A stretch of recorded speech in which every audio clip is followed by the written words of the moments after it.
Hello everyone, welcome to my channel. আশা করি তোমরা সবাই ভালো আছো আর আমিও খুব ভালো আছি। আজকে ছিল চৈত্র মাসের সোমবার, তো আমি রেডি হয়ে পড়েছি মন্দিরে যাওয়ার জন্য।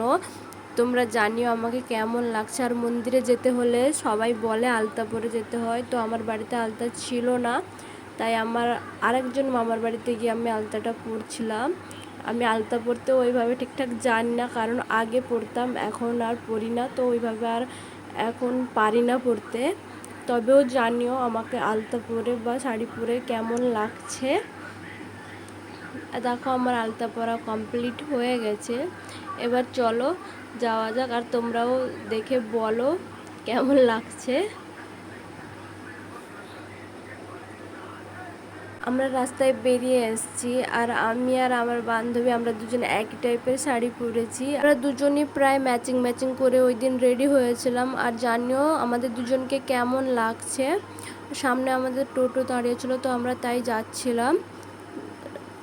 মাঝখানে ভিডিওটা আর কন্টিনিউ করতে পারিনি, তবেও রাস্তায় যেতে যেতে দেখলাম ঠাকুর যাচ্ছিল, তাই আমি তোমাদের সঙ্গেও ওটা শেয়ার করলাম। আমার সঙ্গে সঙ্গে তোমরাও ওটা দর্শন করতে পারবে, তার জন্যই। তো আমরা প্রায় ভূষণেশ্বর পৌঁছে গেছি, আর আমরা ওই দিন ভূষণেশ্বর মন্দিরে গিয়েছিলাম। বাদবাকি আর কোথায় গিয়েছিলাম বা কি করলাম ওটা জানার জন্য তোমাদের ভিডিওটা কন্টিনিউ করতে হবে আর শেষ অবধি দেখতে হবে। ভিডিওটা দেখার পর তোমাদের যদি ভালো লাগে তাহলে লাইক, কমেন্ট, শেয়ার আর সাবস্ক্রাইব করে দিও। দেখো আমরা মন্দিরের কাছাকাছি চলে এসেছি, আর এই বাসটা নাম আমার জানা নেই, তো এই বাসটা নাকি উড়িষ্যার দিকে চলে। 5 টাকা করে ভাড়া নেয় যেখানে যাও না কেন। তো ওটা আমরা জানতাম না, আমরা এখানে এসে ফার্স্ট জানলাম।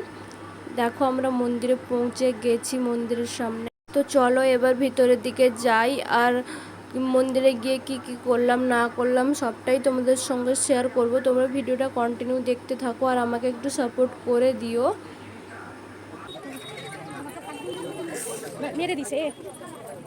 মন্দিরে এসে দেখি মন্দিরে অনেকটাই ভিড় ছিল, তো আমরা ওই ফাঁকা ঘাট দেখে ওইখানে নামছিলাম, কিন্তু ওটা ন্যাড়া হয়ে যারা স্নান করে ওদের জন্যই। তো আমরা ওইখান থেকে ঘুরে আরও সামনের দিকে একটা ঘাট রয়েছে, ওখানে গেলাম পা আরও ধুতে, কারণ মন্দিরে ঢোকার আগে তো পা ধুয়ে ঢুকতে হয়।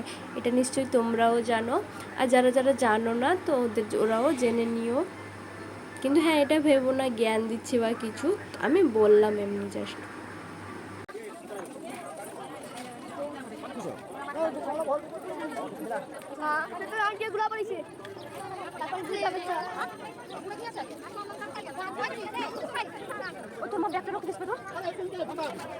আমি এই ঘাটটার কথা বলছিলাম, আর তোমরা দেখতেই পাচ্ছ এই ঘাটে কতটা ভিড়। আর পুকুরের ঘাটটা অনেকটা ছোট ছিল, তো ওইখানে নামতে একটু প্রবলেম হতো, তবেও কিছু করার নেই। চলো এবার মন্দিরের দিকে যাওয়া যাক। দেখো দেখো এখানে অনেকটাই ভিড় ছিল। আর আগে যখন আসতাম তখন মন্দিরের সামনে পুজো হতো, কিন্তু এখন আর মন্দিরের সামনেও পুজো হচ্ছে না। মন্দিরের সাইডে একটা ছাউনির নয়, বাঁশ দিয়ে পলিথিন আরও দিয়ে একটা প্যান্ডেলের মতো করে ওইখানে সাইডেই সব পুজো হচ্ছে, আর সবাই ওইখানেই পুজো দিচ্ছে।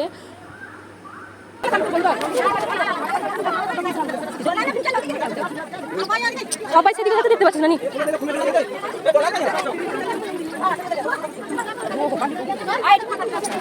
তোমরা অনেকেই জানো, আবার অনেকেই জানো না যে এখানে ভূষণেশ্বর বাবা অনেকটাই বড়, তো দুধ ঢাললে ঠাকুরের মাথায় গিয়ে পড়তো না, তাই এখানে এরকম সিস্টেম করে দিয়েছে। আর কোনো ভিড়ও হয় না ওরকমভাবে, কারণ ভেতরে অনেক ঠেলাঠেলি হতো, এখানে ওরকম ঠেলাঠেলি হয় না। এই জায়গাটায় দুধ ঢাললে পুরো ঠাকুরের মাথায় গিয়েই পড়ছে, আর আমরাও দুধটা ঢেলে নিলাম এখানে।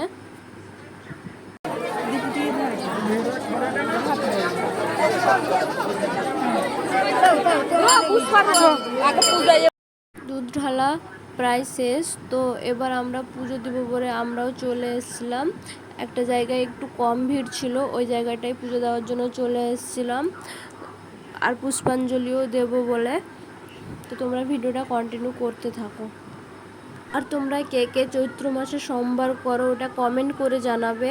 আমি সোমবার করি না, তবেও আমাদের বাড়ির পাশে সবাই মন্দিরে যায়, তো ওদের সঙ্গে যাই, নিরামিষ খাই, কিন্তু আমি সোমবারটা এখনও তুলিনি। আর এখানে গরমটা শুধু দেখো, আমার গরমে অবস্থাটা কেমন হয়ে গেছে। এবার পুষ্পাঞ্জলি দেওয়ার পালা, তোমরাও মন্ত্রগুলো শুনে নাও।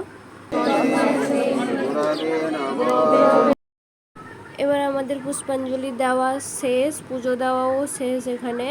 তো চলো এবার মন্দিরের ভেতরের দিকে যাওয়া যাক। কিন্তু মন্দিরের ভেতরে যাওয়ার জন্য সবাই প্রদীপ আরও জ্বালাচ্ছিলো, তো ওটা আমরা নিয়ে আসিনি। তাই আমি দোকান থেকে আমার নিজের জন্য প্রদীপ আর ধূপ কিনে নিয়ে চলে এলাম। এবার চলো মন্দিরের ভেতরে যাওয়া যাক। আর অনেকটা ভিড় ছিল।